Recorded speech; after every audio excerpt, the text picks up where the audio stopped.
오늘은 우리 학개서에 대해서 함께 생각을 하도록 하겠습니다. 오늘 하나님의 말씀은 학개서 1장 1절에서 11절 말씀입니다. 오늘도 말씀을 다 일어서서 우리가 한번서로 읽도록 하겠습니다.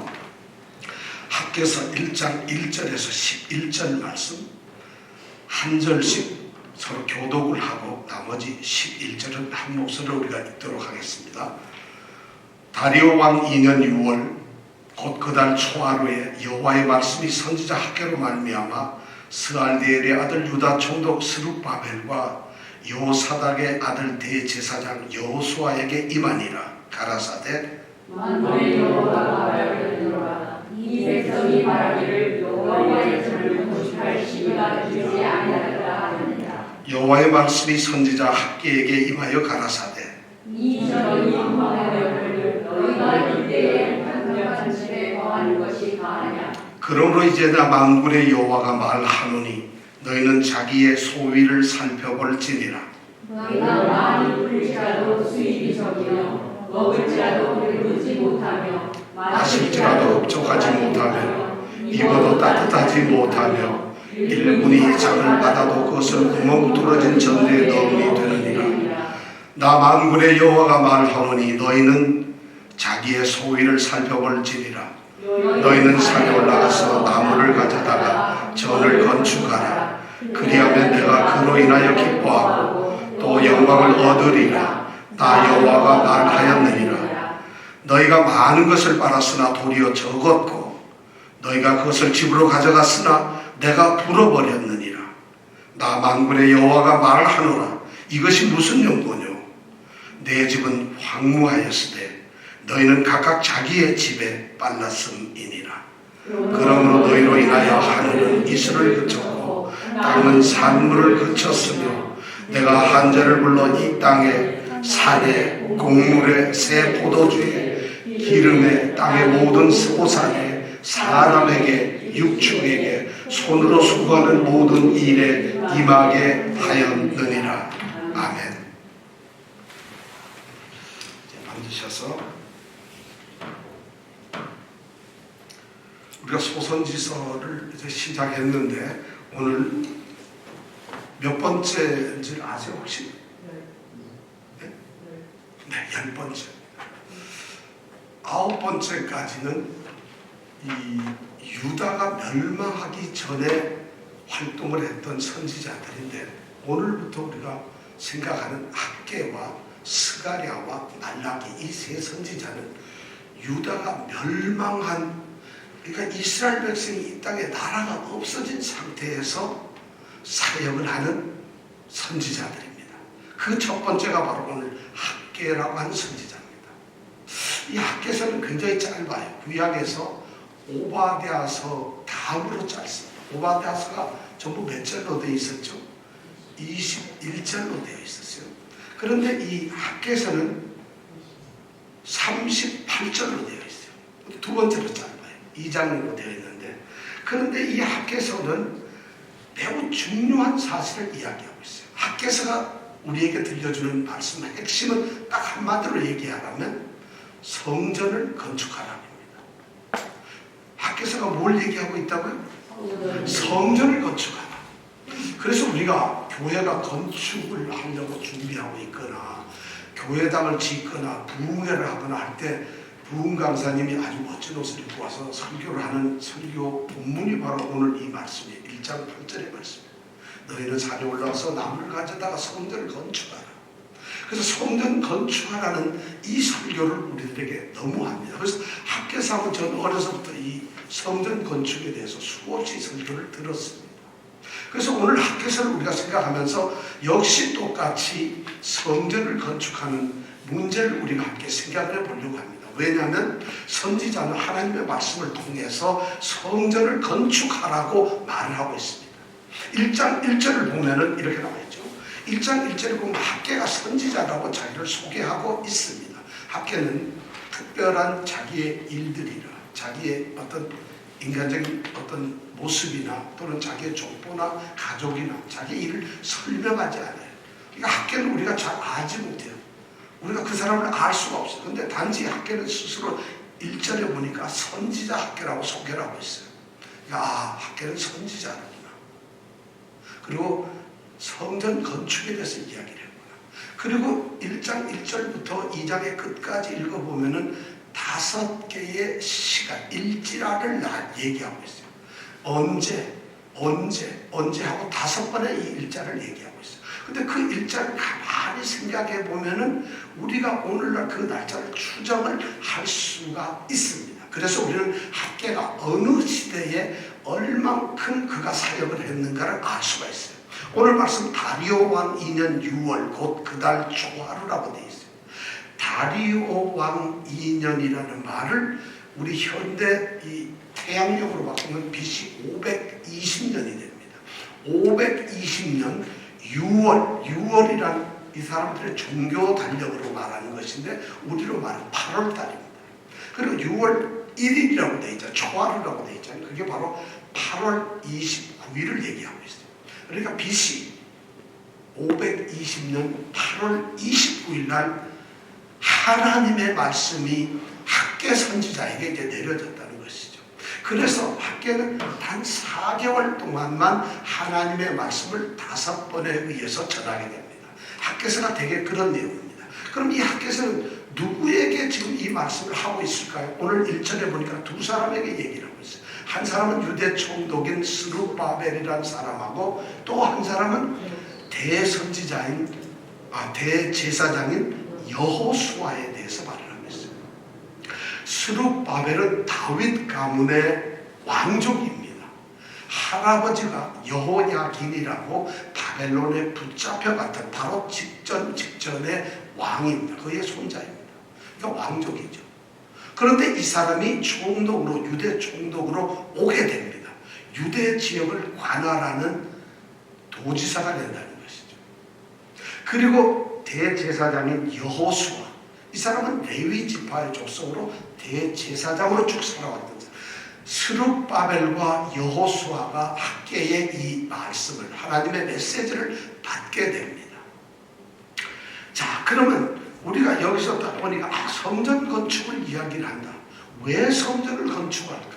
지금 이들은 어떤 상황에 있는 것일까 하는 것을 오늘 역사적인 상황을 조금 한번 생각을 해보겠습니다. 학계는 왜 성전 건축을 이야기하고 있을까요?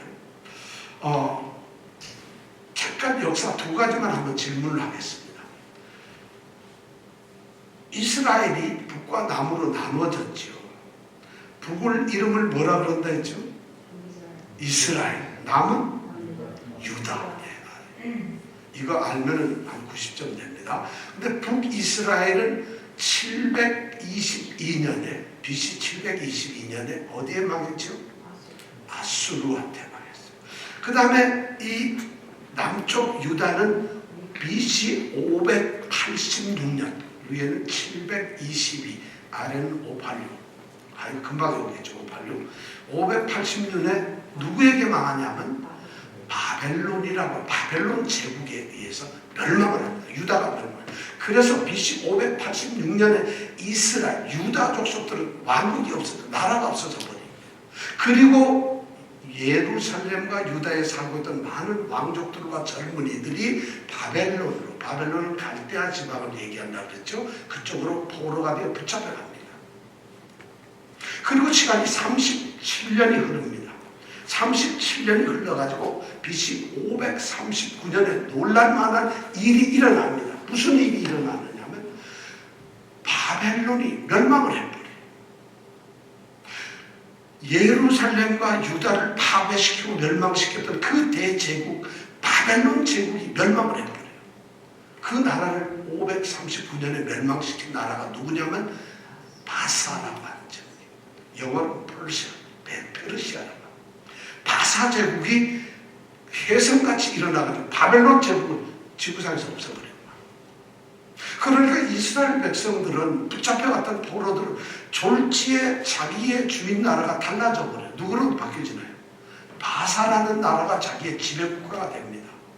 그런데 하나님께서 그때 역사를 해가지고 538년에 이 바사 제국에, 바벨론 제국을 멸망시켰던 바사 제국의 왕 고레스를 통해서 엄청난 칙령을 내리게 됩니다.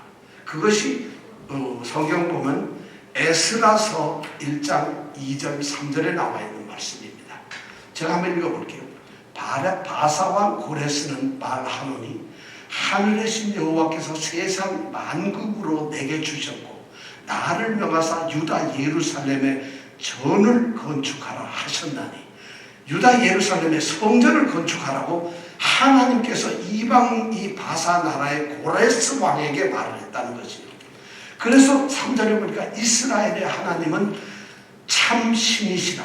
너희 중에 무릇 그 백성된 자는 다 유다 예루살렘으로 올라가서 거기 있는 여호와의 전을 어떻게 하라고요? 건축하라. 너희 하나님이 함께 하시기를 원하노라. 이것이 말하는 소위 Edict of Cyrus라고 해서 우리 이 고레스 칙령이라 합니다. 성경은 고레스라고 번역을 했는데 우리가 다른 역사서적으로 보면 키루스라고 나와요. 그래서 영어에는 사이러스라 이렇게 또 발음을 해요. 그래서 되게 헷갈리죠. 그러니까 여러분은 그냥 고레스로 외워두세요. 고레스가 이런 칙령을 내려서 자기가 지배하고 있는 모든 이 지배국의 백성들을 갖다 본향으로 다 돌려버립니다. 특별히 유다와 예루살렘 백성들에게는 너희 나라 예루살렘으로 돌아가서 뭘 하라고요? 성전을 건축하라. 왜냐하면 이 바벨론 나라가 유다와 예루살렘을 멸망시킬 때 예루살렘 성전을 완전히 파괴시켜버렸어요. 하나님의 성전을 파괴시켜버리고 성전 안에 있던 금과 은으로 된 수많은 이 집기, 그 다음에 그릇, 이런 성물들을 다 자기 나라로 가져갔어요. 근데 놀랍게도 이 고레스 왕이 그 집기, 이 그릇을, 그 성물을 다 주면서 가지고 가서 성전을 다시 건축하라고 이야기를 합니다. 그때 이 명령을 듣고 5만여 명의 백성들이 자 가자, 우리가 전부 예루살렘에 가서 성전을 건축하자, 그렇게 해서 출발을 합니다. 그래가지고 떠나왔던 사람들을 중심으로 한 게 누구냐? 바로 스룹바벨 또 여호수아입니다. 유대 총독으로 임명된 스룹바벨과 그리고 제사장 대제사장 여호수아가 성전을 건축하기 위해서 고레스 왕의 칙령을 받고 돌아왔어요. 그들이 오자마자 제일 처음에 했던 게 뭘까요, 여러분? 와서 뭘 하겠어요? 성전을 건축하는 것이죠. 오자마자 그들은 BC 538년 그 말씀을 듣고 오자마자 예루살렘에서 우리가 하나님의 거하신 성전을 건축하자고 성전을 막 건축하기 시작합니다. 근데 한 4, 5년 됐나요? 문제가 생겼어요. 무슨 문제가 생기냐면 포로로 잡혀갔던 사람 귀환 자들과 포로로 가지 않고 그냥 유대나 예루살렘이나 사마리아에 살고 있던 사람들이, 그냥 살고 있던 잔류자들과 귀환 자들이 싸우기 시작합니다. 불화가 생겨요.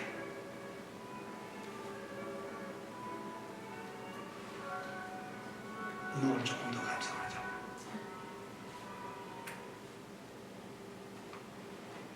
네, 불화가 있는데 음악이 나오니까 불화가 끝이면 안 되는데, 그래서 잔류자와 귀환자들이 싸워요. 그런데 잔류자들이 성전 짓는 걸 못 살펴보고 안 입고게 봅니다.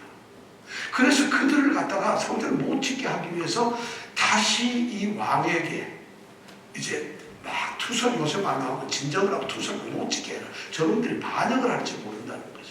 그래서 성전 건축이 중단이 돼버려요. 한 4, 5년 해가지고.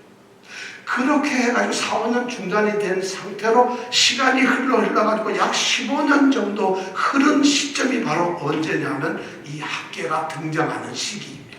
학계가 등장하는 시기는 바로 520년, 다리아 왕 2년 6월달이니까 이제 520년 된, 성전이 중단되고 난 지 한 15년, 18년 지난 그때 학계에게 하나님의 말씀이 전해지는 거예요. 그러면서 얘기하는 거예요. 성전을 지으라는 거지. 오늘 말씀은 바로 학계에서는 그렇게 이야기가 진행되고 있습니다. 성전을 지으라고 왔던 이 이스라엘 백성들이 몇 년 잠깐 짓다가 정치적으로 그런 문제가 생기니까 성경을 지키를 끝내버립니다. 안 합니다. 그리고는 또 실제로 그들에게 많은 문제가 있었어요. 바벨론에서 살고 있을 때는 그래도 왕족으로서 아무리 포로지만 대우를 받고 집도 받고 그래도 좀 잘 살았어요. 근데 그들이 성전에 대한 열정 때문에 그 모든 것을 포기하고 이 예루살렘으로 왔는데 와서 살다 보니까 자기네들이 꿈꾸던 유토피아가 아니라는 것이, 그들은 거기서 고생을 하게 되고 먹고 살기가 힘들어지고 현지 사람들과 부딪히게 되고, 미국에 이민 와서 뭘 좀 사고 와서 사업 거창하게 할 줄 알았더니 세탁소에서 일을 하게 되고 네일가게에서 일을 하게 되고 식당에서 일을 하더라고요. 그래서 겨우겨우 먹고 살고 있는데, 그래가지고 그들은 여기에만 예루살렘에 오면 살아계신 하나님이 자기들을 갖다가 이제 살게 하고 위대한 국가로 만들어주고, 그래서 여기 예루살렘에서는 엄청난 일들이 벌어질 거라고 생각해서 성전을 짓자 하고 왔는데 그 모든 것이 물거품이 되고 말아요. 그 성전을 짓지 않는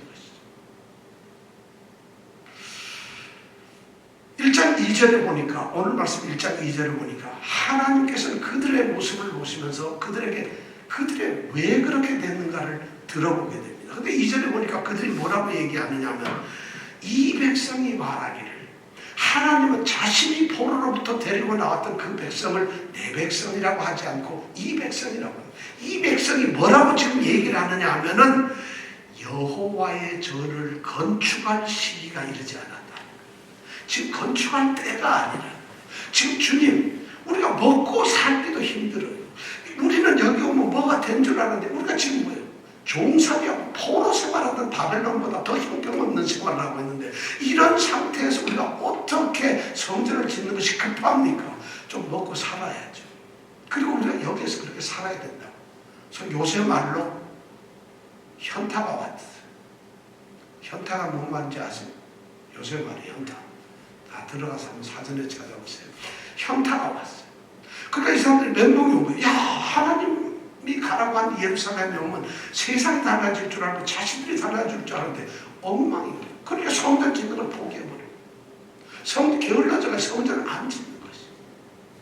그런 말을 들은 여호와께서는 3절에 보니까 이런 말씀을 하세요. 그렇게 게을러지고 포기하고 성전 짓기를 버린 그 백성들을 향해서 3절에 뭐라고 했어요? 여호와 말씀이 이제 학계에게 일러가지고 뭐라 하냐, 4절에 보니까, 4절 한번 같이 읽어볼까요? 시작. 이전이 황무하였거늘 너희가 이때에 완벽한 집에 거하는 것이 그리하나. 엄청난 말입니다. 이 성전 너희들이 봐라, 이렇게 황무하고 황폐해져가지고 완전히 잡초와 짐승들이 돌아다니는 이런 성전이 되어 있는데, 너희가 이런 상태에서 어떻게 너희가 거하는 집은 완벽한 집에서 거할 수 있느냐. 판벽이란 말은 지붕을 올렸다는 뜻이죠.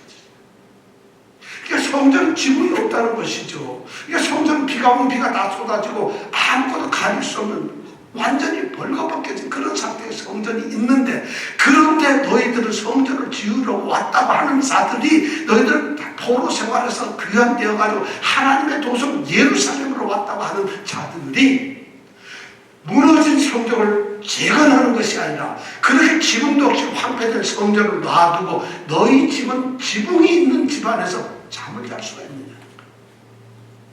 이게 하나님이 하시는 말씀. 성전 건축을 얘기할 때 이렇게 얘기하면 우리가 뜨끔해져요.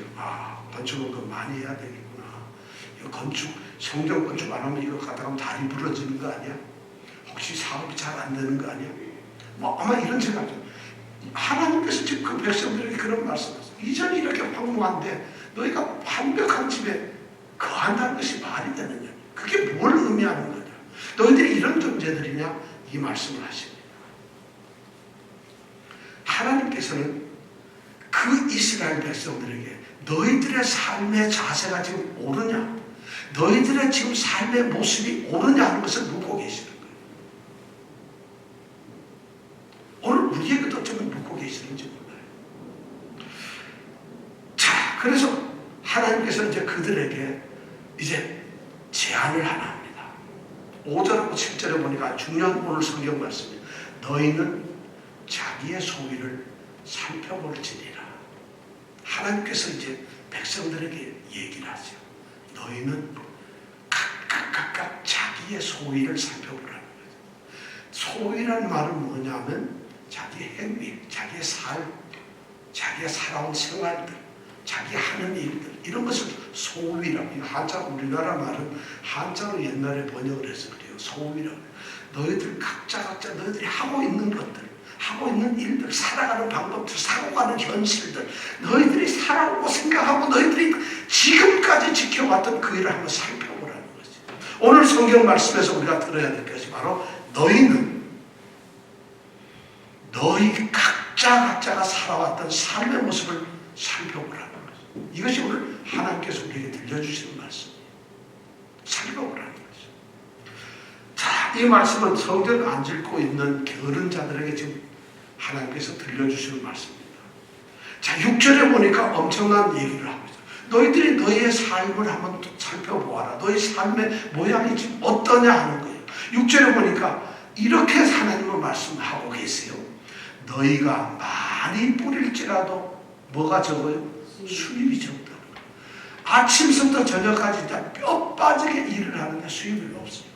그 다음에 먹을지라도 배가 부르지 않고, 마실지라도 흡족하지 않고, 그 다음에 입어도 따뜻하지 못하고, 그 다음에 일을 해가지고 이제 주급을 받고 또 월급을 받는데 그것을 받아가지고 저축하고 은행에 넣고 그럴 줄 알았더니 하나님은 뭐라냐면 그것을 구멍이 뚫어진 주머니에다 넣고 있다.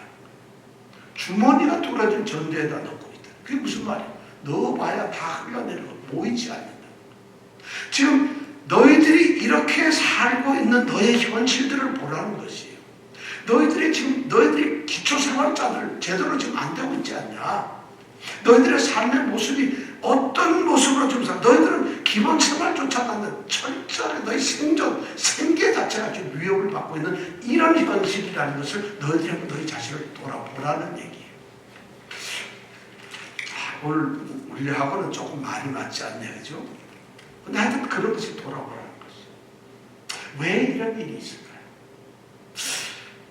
모세는 일찍이 신명기서에서 이스라엘 백성들이 이제 요단강을 건너서 가나안에 들어가기 직전 가나안 땅을 바라보면서 느보산에서 이스라엘 백성들에게 하나님의 말씀을 이제 전달하고 있어요. 하나님의 뜻을 선포하고 있어요. 그거 대비되니까 우리 보면은 신명기 28장에 있는 말씀.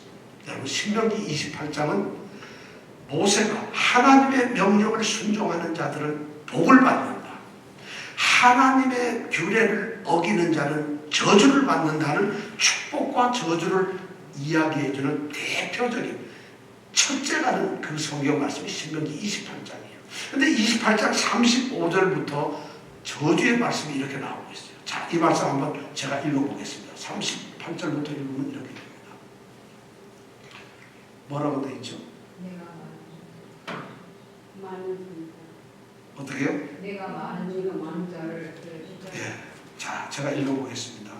내가 많은 종자를 들에 심을지라도 메뚜기가 먹음으로 거둘 것이 적을 것이며 내가 포도원을 심고 다스릴지라도 벌레가 먹음으로 포도를 따지 못하고 또 포도주를 마시지 못할 것이며 내 모든 경내에 감람나무가 있을지라도 그 열매가 떨어짐으로 그 기름을 내 몸에 바르지 못할 것이며 내가 자녀를 낳을지라도 그들이 포로가 되므로 내게 있지 못할 것이며 내 모든 나무와 토지 소사는 메뚜기가 먹을 것이며 너희 중에 우거하는 이방인은 점점 높아져서 내 위에서 뛰어나고 너는 점점 낮아질 것이며 그는 내게 꾸일지라도 너는 그에게 꾸이지 못하리니 그는 머리가 되고 너는 꼬리가 될 것이니라. 엄청난 저주의 말씀을 모세는 이스라엘 백성들에게 하고 있어요. 왜 그러냐? 그들이 하나님의 명령을 준행하지 아니하면 이런 일이 가나안 땅에서 이루어진다는 것입니다. 가나안은 하나님이 약속으로 해주신 하나님이 정해놓은 땅인데 그 땅에서 하나님의 명령을 지키지 않으면 그렇게 된다는 것입니다.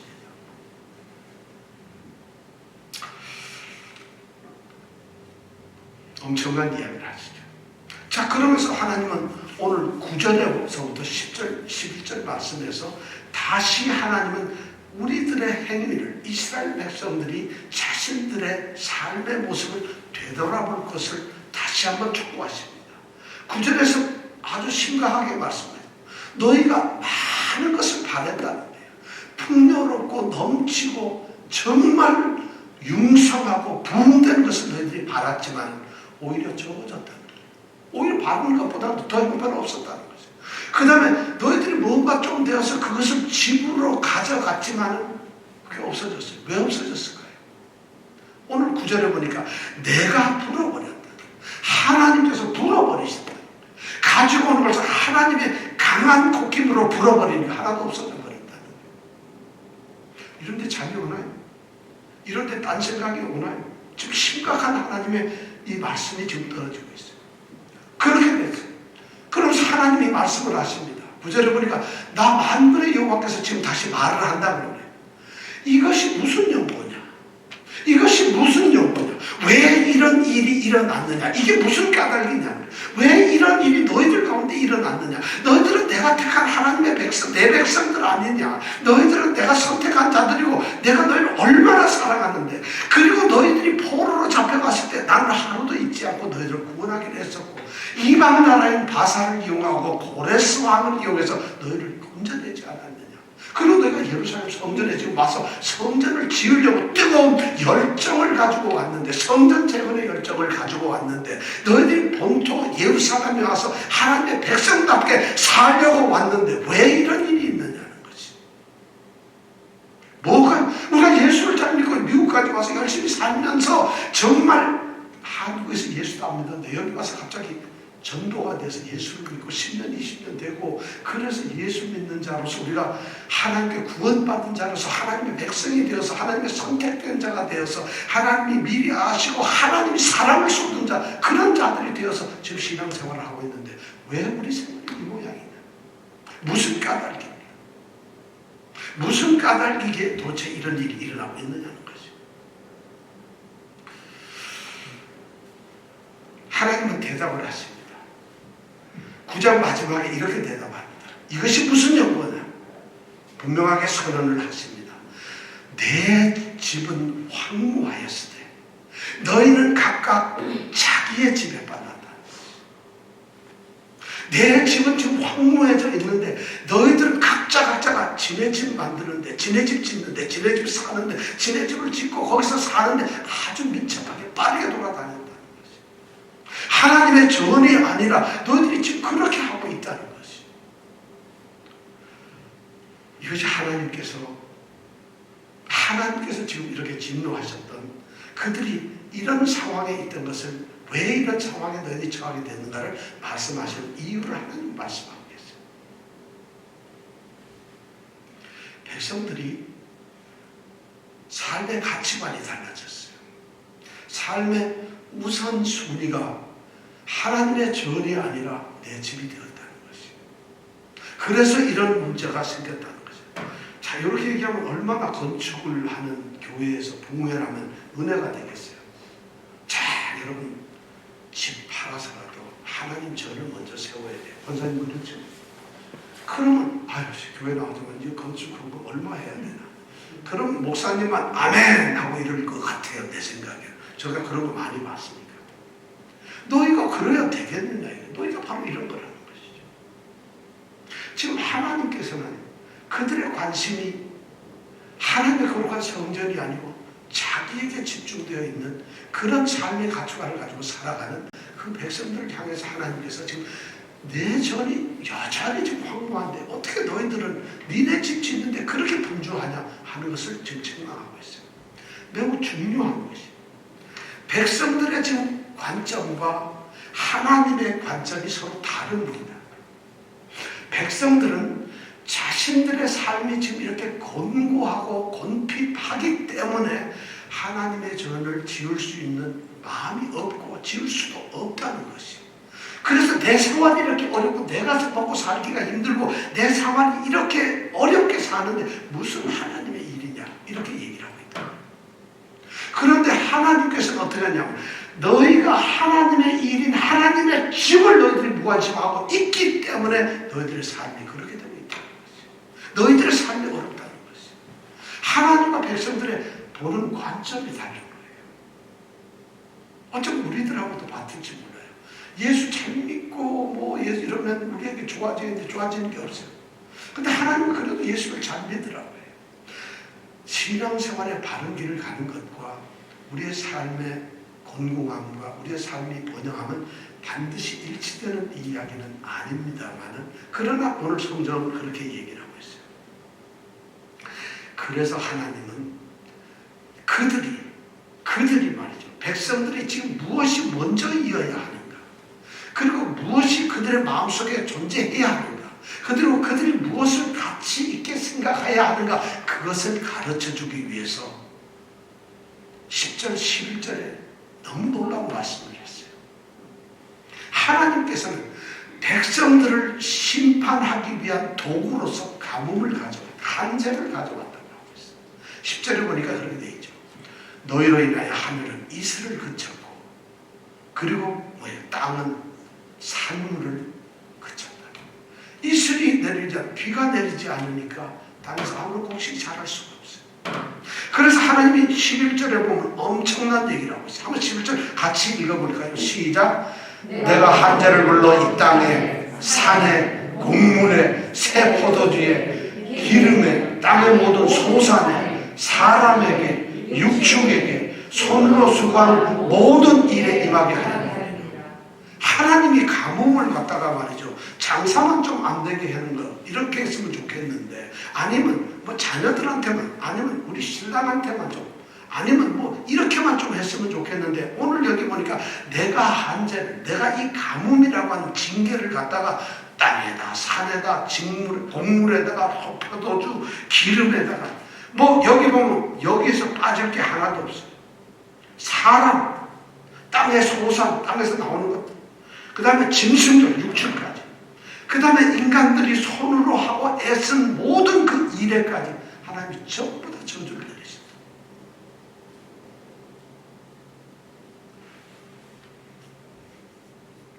오늘 이 말씀이 아주 재밌는 말씀이에요. 여기 보니까 내 집은 황무하였다고 했어요. 이 황무라는 게 히브리 말로는 하레브라고 하는 말이에요. 하레브. 따라해보세요. 하레브. 황폐다. 하레브. 그런데 여기서 한재, 가뭄이라는 말은 호레브라고 그래요.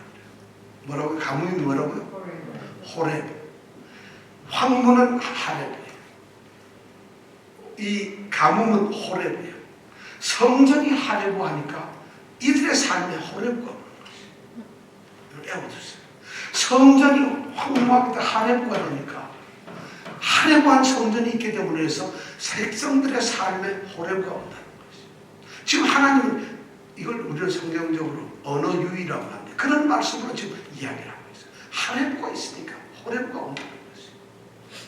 이런 말씀을 하나님께서 지금 얘기하면서 이 백성들에게 이런 상황을 갖다가 너희가 제발 좀 너희 자신의 생한 일들을 한번 생각해 보라는 거예요. 어떻게, 지금 하나님의 간절한 마음으로 하나님의 백성들이 좀 가슴에 손을 놓고 진지하게 너의 생각, 행동들을 한번 살펴보라는 것이에요. 이 말이 뭐냐면 너의 마음을 네가 가는 길에다 한번 얹어놓고 보라는 거예요. 내 마음이 그 길에서 만족하느냐 안 하느냐. 이 길 가능한 것이냐는 거예요. 그렇다면 하나님이 이스라엘 백성들에게 이 학개 선지자를 통해서 하셨던 말씀, 대책이 뭘까요? 자, 그럼 우리는 어떻게 해야 하느냐는 거예요. 뭐를 해야 하는 겁니까? 그들이 대답을 모를까요? 당연히 알겠죠. 그 대답이 바로 1장 8절에 나옵니다. 8절하고 같이 읽어보겠습니다. 시작. 너희는 산에 올라가서 나무를 가져다가 전을 건축하라. 그리하면 내가 그로 인하여 기뻐하고 또 영광을 얻으리라. 나 여호와가 하나였느니라. 자, 하나님이 이스라엘 백성들에게 너희 자신의 모습을 한번 생각해 보라 하시면서 그들에게 내려진 결론이 뭐냐면, 너희는 산에 올라가서 나무를 가져다가 뭘 하라고요? 네 집을 건축해. 하나님의 성전을 건축해. 무너진 이 예루살렘 성전을 건축하라는 거지. 무너진 하나님의 성전을 건축하는 것이 가장 우선순위라는 거지. 그것이 너희들이 해야 될 일이고, 너희들이 예루살렘에 지금 부름을 받아서 온 것이고, 예루살렘에 사는 존재의 이유라는 것이.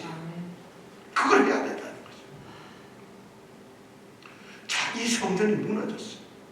바벨론 제국에서 예루살렘 성전을 다 불태우고 안에 집기비 다 가져가 버렸어요. 황폐한 성전이 들짐승으로 왔다 갔다 하고 정말 초라하게 있어요. 그런데 그 초라하기 전에 그 성전은 바로 솔로몬 왕이 지었던 솔로몬 성전입니다. 솔로몬 왕이 그 솔로몬 성전을 지어놓고 하나님 앞에 봉헌을 하고 1000번제 제사까지 드렸어요. 여러분 1000번제가 뭔지 아세요? 맨날 우리가 성경에서 솔로몬이 성전을 지어놓고 하나님께 1000번제를 드렸다 이러니까 1000번, 이 번자에만 오해가 있었어요. 목사님들이 성경을 안 읽었다는 얘기예요. 1000번을 제사를 지낸다. 1000번제라고 이렇게 생각을 했어요. 근데 거기에 번자는 한 번, 두 번이 아니고 이 태워서 드리는 번제를 드렸다는 말이에요. 1000마리의 짐승을 제물을 가지고 번제를 드렸다 이 말이. 그러니까 하루에 1000마리 들어가서 제사를 드렸다 이 말인데 이 번을 한 번, 두 번으로 생각해가지고 그러니까 한글로만 그냥 읽어나니까 아 1000번을 제사 드렸구나. 그래서 3년 동안 매일 새벽 기도해서 1000번 예배를 드리는 이런 일도 웃기는 일이 있는데 1000번제라는 얘기예요. 그런 제사를 드렸다는 거예요. 근데 이 솔로몬 성전이 어떤 성전이냐면 상상도 못할 성전이었죠. 여기에 모든 나무 소재는 레바논의 백향목, 그리고 그 다음 거기에서 유명한 잣나무를 쭉쭉 하늘에 뻗은 그 잣나무를 바다로 끌고 들어와서 그래서 솔로몬 성전을 지었어요. 그리고 거기 돌들은 그냥 아무 돌 쓴 게 아니라 먼 데서 돌을 떠다가 그 앞에서 예루살렘에서 돌을 또 깎지도 않고 소리가 들리면 성전을 짓는데 경건치 않으니까 맨 산중에서 돌을 이렇게 찧어가지고 만들어가지고 깎고 해가지고 그걸 끌고 와가지고 성전을 세웠어요. 성전을 그렇게 세웠어요. 그리고 성전을 세우는 기술자들이 누군지 아세요?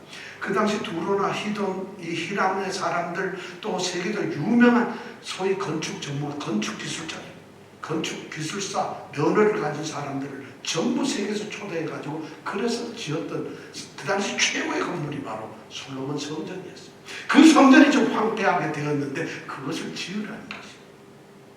그것을 재건하라는 것이에요. 그런데 놀랍게도 오늘 말씀 8절에 보니까 너희는 산에 올라가서 나무를 가져다가 선을 건축하라. 놀라운 얘기예요. 기술자가 없어요. 그리고 돌도 없어요. 레바논에 백향목도 없고 아무것도 없는데 하나님이 오늘 전을 건축하라는 것은 바로 산에 올라가서 나무를 뿌려다 나무를 잘라다가 나무를 가지고 와서 전을 건축하라. 이 성전이 도대체 이게 재건이 되는 걸까요? 하나님이 그 말씀을 오늘 이스라엘 백성들에게 하고 있어요. 하나님이 지금 원하시는 성전이 뭘까요? 하나님은 지금 어떤 성전을 원하시는데 재건을 하라고 그리 자기 백성들을 구원해서 여기까지 오게 했는데 하나님은 솔로몬의 그 영광스러운 정말 영화로운 성전을 원하시는 건가? 아니면 우리가 산에 올라가서 나무 끌어다가 짓는 그런 얼기설기 짓는 그런 성전을 원하시는 건가? 도대체 뭘까? 백성들에게 갈등이 생길 수 있겠죠. 뭘까요, 하나님? 2장 3절의 말씀을 한번 볼까요? 2장 3절의 말씀. 학교에서 2장 3절의 말씀. 자, 한번 같이 읽어보겠습니다. 시작. 스가랴 자손이 372명. 학교에서 2장 3절의 말씀. 바로 그 자손이 2001. 제가 읽어보겠습니다. 학교에서 2장 3절에 이렇게 되어 있어요. 너희 중에 남아있는 자 곧 이전에 이전 영광을 본 자가 누구냐? 이제 이것이 너희에게 어떻게 보이느냐? 이것이 너희 눈에 보잘것이 없지 않느냐?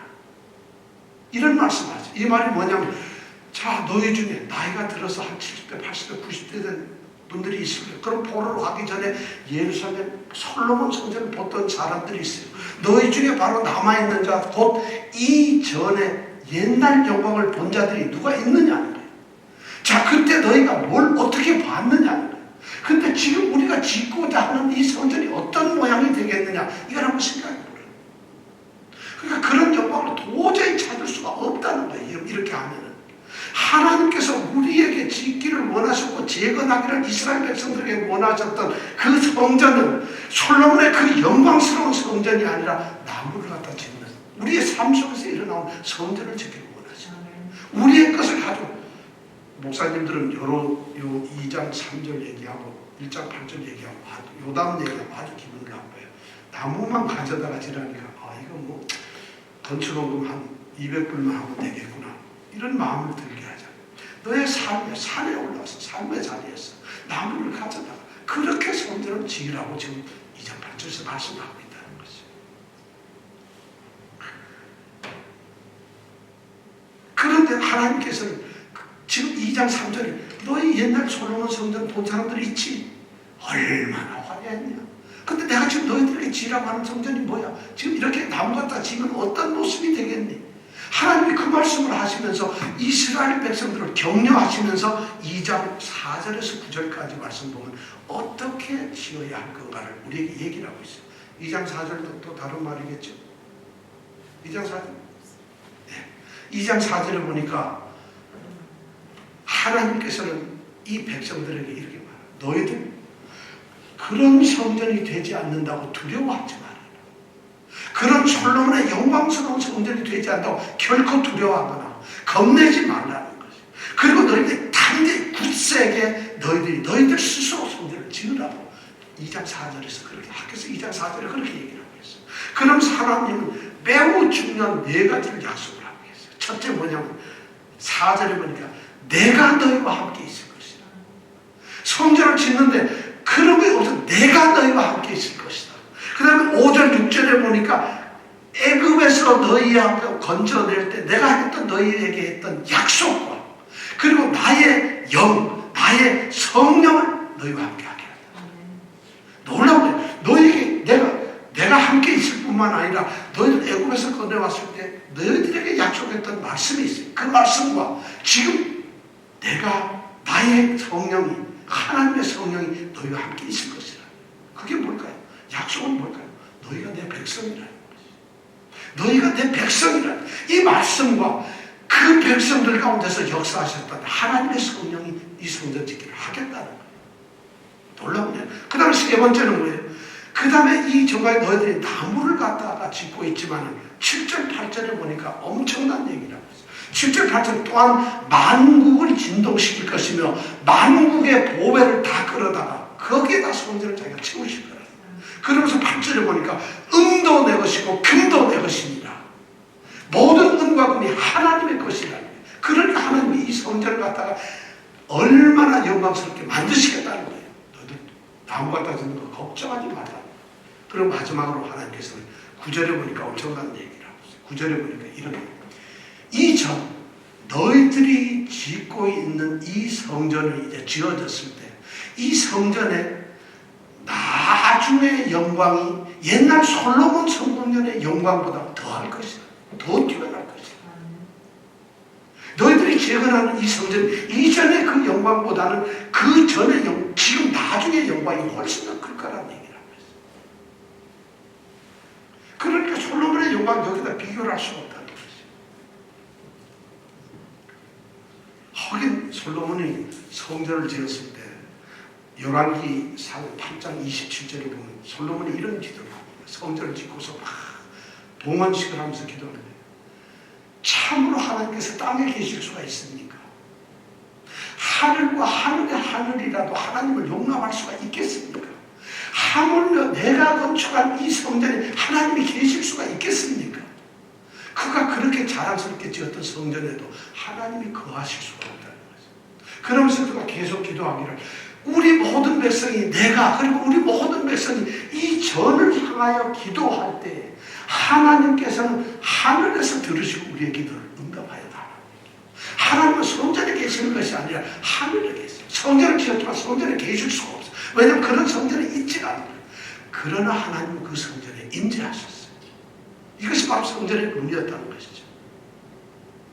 그러면서 하나님께서는 오늘 말씀해 보니까 1장 8절에서 중요한 약속을 2개를 하고 있어요. 성전을 건축하면은 그리하면 내가 약속을 한 첫 번째가 그로 인하여 기뻐하되 너희들이 그렇게 성전을 나무를 갖다가 지은다면 바로 그것 때문에 내가 기뻐하겠다. 여기서 기뻐한다는 것은 하나님 막 좋아하신다는 게 아니에요. 이건 굉장히 제사적인 의무예요. 이스라엘 백성들이 제사를 지낼 때 하나님께 이스라엘 백성들이 예물을 가지고 제물을 죽여서 그 희생 제물로 하나님께 제사를 드리면 하나님이 그것을 받으실 때 그때의 표현이 바로 기뻐하신다는 거예요. 그런 단어예요. 그러니까 하나님이 이제 너희들이 이런 제사를 드리고 이런 성전을 짓는다면 그걸 하나님이 희생 제물로 받으시겠다는 거예요. 내가 이 전을 받으시겠다. 그 다음에 그 영광을 주실 거예요. 거기에 또 8절 뒤에 보니까 또 영광을 얻으리라. 너희들이 이렇게 다 무너진 이 성전에서 내가 내 영광이 여기에 있게 하겠다는 거지. 이 성전을 영광스럽게 하겠다는 것이. 이것이 하나님이 새로 짓는 재건된 성전에 대한 약속이며 성전을 어떻게 질 건가를 우리에게 말씀을 하고 있다는 것입니다. 자, 그렇다면 우리는 굉장히 궁금한 얘기가 있어요. 하나님께서 말씀하신 대로 이 성전을 재건하고 짓게 된다면 지금 이스라엘 백성들이 겪고 있는 곤궁과 경제적 어려움이나 핍박이 이런 어려운 참 빈핍한 생활이 나아질 것인가요? 좋아질까요? 성전만 지면은 우리 집사님이 어려운 이 삶이 확 달라져 버릴까요? 성경에 지금 그렇게 나와 있는 것 같은데 그럴까요, 여러분? 정말 결국에는 그렇게 될 겁니다. 왜냐하면 우리에게는 모든 복을 하나님께서 약속하시기 때문에 반드시 그렇게 될 겁니다. 그러나 오늘 성경에서 말하고 있는 이 학계가 말하고 있는 왜 학계는 성전 건축에 대해서만 단 4개월 동안에 이렇게 짧은 38절이 안에서 성전만 건축하라고 했을까요? 학계가 말하는 성전이라는 게 뭘까요? 학계는 왜 성전을 지으라고 했을까요? 하나님은 왜 학계로 하여금 성전을 지으라고 했을까요? 스룹바벨과 여호수아를 통해서 정치적 종교적 지도자 두 사람과 백성들을 향해서 성전을 지으라고 했을까요? 그 지으라고 한 성전의 본 모습이 뭘까요? 뭘 의미하는 걸까요? 물론 눈에 보이는 성전의 재건입니다. 그러나 하나님이 여기에서 말씀하시고자 하는 것은 백성들의 어려운 삶도 아닙니다. 그렇다고 해서 솔로몬의 영광 같은 그런 성전을 이야기하는 것도 아닙니다. 오직 하나님이 원하시는 것은 하나님이 임재하시는 것입니다. 하나님이 임재하는 것. 너희들이 이 세상에 다른 어떤 것을 구하는 것보다도 하나님의 임재를, 하나님의 동행을 구하라는 것입니다. 그것이 지금 우선순위가 되어야 된다. 이스라엘 백성들이 지금 말이죠, 문제를 가지고 있는 것이 어려움이 아니라 경제적인 그런 비방이 아니라 세상의 모든 꼬여나가는 현실적인 문제가 아니라 하나님의 임재가 있느냐 없느냐, 그것이 바로 문제라는 것이에요. 너희들이 행했던 일들을 한번 가만히 생각해봐라. 너희가 왜 바벨론에 끌려갔느냐? 선지자들이 너희에게 뭘 얘기를 했느냐? 이때까지 얘기하면 여호와께로 돌아오라. 하나님을 믿으라는, 하나님을 따르라는 것이 아니라 하나님께 모든 것을 복종하고 하나님을 섬기라고 하는, 하나님이 너희 가운데 있어야 되는 것이 아니냐, 하나님과 함께하는 것이 아니었느냐. 그런데 너희들이 그러지 않았으니까 붙잡혀가고 너희들이 멸망한 것이다. 그럼 너희들이 다시 거기서 포로에서 해방되어가지고 예루살렘에 왔다면 너희들이 할 것이 뭐냐? 하나님께로 돌아오는 것이, 너희들이 하나님의 임재를 찾는 것이, 하나님의 영광 가운데로 들어가는 것이에요. 너희들이 지금 구해야 될 것은 너희들 개인적인 것들이 아니라 가장 최우선은 바로 하나님이라. 그것이 바로 성전으로 나타나고 있다. 하나님은 성전이 없어도 제사를 받으세요. 하나님은 성전이 없어도 예배를 받으실 수 있고 제물을 받을 수 있고 하나님 얼마나 기뻐할 수 있어요. 하나님이 제물을 받으시는 것, 그런 예배당이라고 하는 것이 아니라, 성전이 아니라 하나님은 그들의 백성 가운데 계시면서 받는 것이에요. 임재라는 거죠. 그럼 성전은 뭐냐? 하나님의 임재의 외형적인 드러난 상징일 뿐이에요. 그래서 지금 상징을 갖다가 여기서 학계는 성전이라고 얘기하고 있고 하나님도 그렇게 말씀을 하고 있다는 것입니다. 성전을 지으라는 것은 솔로몬 성전처럼 랜드마크를 지으라는 게 아니에요. 그런 무슨 특별한 아주 이런 특별한 건물 지나는 게 아니에요. 지금 교회들이 이 말씀을 잘못 이해하고 그렇게 성전을 짓기를 좋아하고 있는데 지금 학계가 말하는 성전은 그런 랜드마크가 아니에요. 위대한 어떤 무슨 정말 표징적인 어리어리하고 좋은 그런 상징적 구조물을 지으라는 것이 아니라는 것이죠. 하나님의 인정. 왜냐하면 그래야 하나님이 제사를 받으시고 기뻐하시기 때문에 영광을 주시기 때문에. 여기서 우리는 에베소서 2장의 말씀을 우리가 돌아볼 필요가 있습니다. 핫겟의 결론적인 말씀은 에베소서 2장에 나오는 말씀이 아마 결론이 될 거라고 저는 생각을 합니다. 에베소서 2장은 1절부터 22절까지 되어 있어요. 근데 2장 1절에 보면 너희의 허물과 죄로 죽었던 너희를 살리셨다고 이렇게 말씀하고 있어요. 너희의 허물과 죄로 죽었던 너희를 살리셨다. 그렇다면 이 사람들은 이 사람들은 허물과 이방인들은 죄 때문에 허물 때문에 다 죽었던 사람들. 그때 너희가 이 세상 풍속을 쫓고 공중의 권세 잡은 자를 쫓았으니 곧 지금 불순종의 아들들 가운데서 역사하는 영이다. 악한 사단의 영에 사로잡혀서 공중의 권세 잡은 자를 쫓아다녔고 이 세상 풍속을 쫓아다녔다. 2장 3절에 보니까 이렇게 되어 있어요. 너희는 육체의 욕심을 따라 지내면 육체의 소욕과 마음의 소욕을 따라 지내가지고 본질상 너희들은 진노의 자식이었다고 그렇게 말하고 있어요. 모든 사람들은 진노의 자식이고 세상의 욕심대로 살아가는 자들이에요.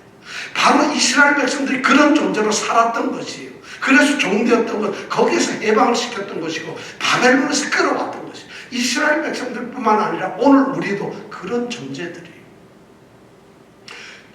그 에베소서 2장에서 11절에 가면은 첫 마디가 그러므로 생각하라. 그러므로 생각하라. 이방인들을 향해서 예수를 믿지 않던 사람들이 이제 예수를 믿게 됨으로 말미암아 그 사람들에게 그러므로 너희가 생각하라. 너희가 그때 어떤 사람이었냐? 육신으로는 이방인이었다. 유대인이고 약속받은 백성이 아니었다는 거예요. 그리고 할례당도 아니었어. 이스라엘 밖에 있었어. 소망도 없어요. 하나님의 약속에 있지도 않았어요. 하나님도 없는 자들이었다. 그런 자들이었다는 걸 너희가 생각을 하라는 거죠. 그런데 너희가 그리스도 예수 안에서 그의 피로 말미암아 멀리 있던 너희가 가까워졌다는 거죠. 가까워졌어. 그리고 2장 18절에서 또 얘기를 하십니다. 우리가 한 성령 안에서 아버지께 나아감을 얻는다는 거죠. 한 성령 안에서. 바로 우리 같은 존재들이 그런 존재라는 것을 생각하라는 거예요. 성전이란 바로 뭐냐? 성전은 뭐냐? 그 다음 얘기를 해요. 그러므로 이제는 너희가 외인도 아니고 손도 아니고 오직 하나님과 모든 성도들과 동일한 하나님의 번속이고 성도라고 이런 이름을 주고 있어요. 18절에 보면 19절에 그렇게 되어 있어요. 그러면서 너희는 사도들과 선지자들의 터 위에 세우심을 입은 존재라고 그렇게 이야기해요. 세우심을 입은 존재. 그러니까 우리가 건축물이라는 거예요. 사도들과 선지자들의 터 위에 말씀과 그들의 복음 전파와 그들의 가르침 속에서 세워진 자들이 뭐냐? 성도들이라는 거예요. 우리가 바로 그러면서 그 다음에 뭐냐면 그의 안에서 그리스도 예수 안에서 너희가 건물마다 서로 연결이 되어 주 안에 성전이 되어 간다 그랬어요.